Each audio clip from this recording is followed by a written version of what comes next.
Good morning, everybody. Welcome to St. James United Church in Waterdown, Ontario, Canada. I say that for the benefit of those who are joining us online. And my name is Reverend Rick Brown. I say that for the benefit of those joining us online because all of you know who I am. Yeah. And welcome to Thanksgiving Sunday worship. We're glad to have you here. Our second Thanksgiving Sunday worshiping in the parking lot. And Rick, you have an announcement for us. Oh, that didn't take long. No, I'm going to keep it brief today. I should say something, but I won't. Yeah, go ahead. I set you up for it. For the past 4 weeks, I've been speaking to you on behalf of the worship committee as well as the governance board about change. Firstly, we discussed the reasons behind our decision to change our two service styles and combine them into a unified worship experience here at St. James. It wasn't windy 2 seconds ago. These decisions ultimately resulted in the physical changes to the sanctuary that I presented to you over the course of the last 3 weeks.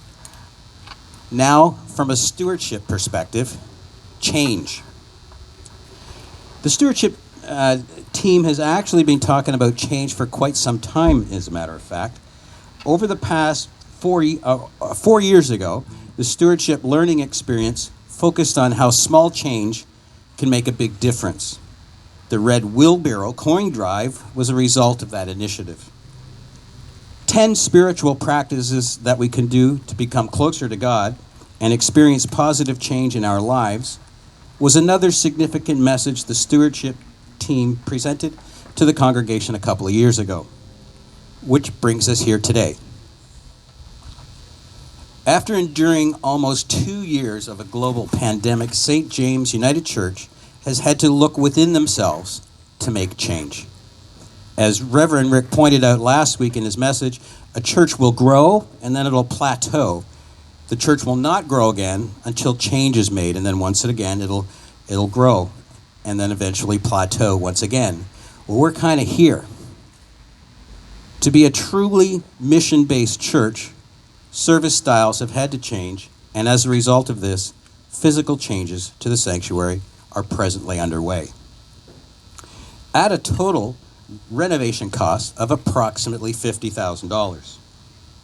Now, I'll bet you're wondering, how is St. James ever going to afford that? Well, that's where you come in. The stewardship team has devised multiple possible solutions to this problem, but each solution requires full support of each of us from the congregation, because only together can we grow. The Together We Grow capital fundraising initiative will be in full swing by the end of next week. We will be sending out giving cards to all families of St. James to support the costs incurred to renovate the sanctuary. So, for example, for $50,000 to be raised, if each family at St. James United Church were to equally support the renovation, $250 each would all that we would ask for each family, from each family. For 50 square feet of flooring, one could donate approximately $200. Or perhaps you'd rather say that you help St. James purchase 5 chairs for the sanctuary. That would require a donation of approximately $300. A $500 memorial gift in honor of your loved one would only require 100 such donations for us to reach the $50,000 goal. Or saving up for a few weeks and presenting whatever you are able to give would also be greatly appreciated. We will be presenting the progressive donations weekly as we color in our donation thermometer, which is not here yet, but it will be by next week, as we go from cold to hot. I am thinking that this capital drive will continue well into Advent, but we would like to receive your mailed-in giving cards by the end of November. There will be a stamped return envelope to be used to mail back in your donation in support of the Together We Grow capital fundraising drive. So please take some time to prayerfully consider donating as much as you can to a cause that will definitely create change. Thanks be to God.